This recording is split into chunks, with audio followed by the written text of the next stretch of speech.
Oplang-galugad sa Tansa, Cavite, ipinasa. Noong Abril 8, taong kasalukuyan, ganap na alas 10 ng gabi, nagsagawa ng Joint Anti-Criminology Campaign at papatupad ng mga ordinansa sa Barangay Bagtas at Paradahan Ulo, Tansa, Cavite, sa pangunguna ng Tansa Municipal Police Station, Katuwangan Cavite Maritime Police Station, LGU Tansa, MSWD, Menrons, CSU Operation Group, mga Bantay Advisory Support ng Tansa NPS, sa ilalim na pamumuno ni Honorable Angelo S.M.B. Matro, ang koordinasyon ng iba-ibang ahensya, matagumpay na naitupad ang batas ukol sa pagnagbabawal at pag-iinom sa publikong lugar. Naglalakad ng walang suot na damit na pangitaas, sobra ang ingay na videoke at ang curfew para sa menor de edad.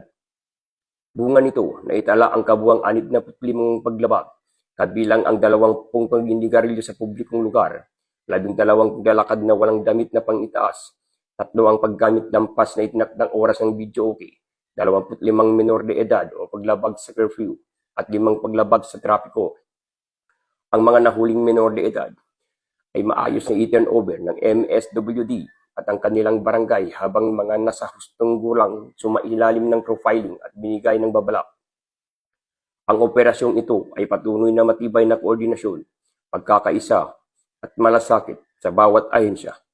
Mas pinalakas at pananatili ang kapayapaan, kaayusan at kaligtasan sa ating komunidad. Ating Oplan-Galugan. Okay?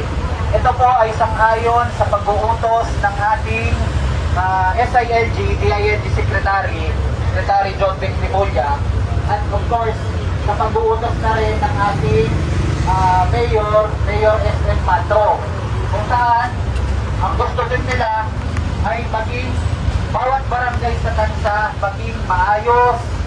Mula dito sa munisipyo ng Tansa, Cavite, Regional Maritime Unit 4A, ako po ang PNA News Correspondent, Police Chief Master Sergeant Danny Pasok, alagad ng batas, tagapagtaguyod ng balitang pulis, bagong PNP para sa bagong Pilipinas.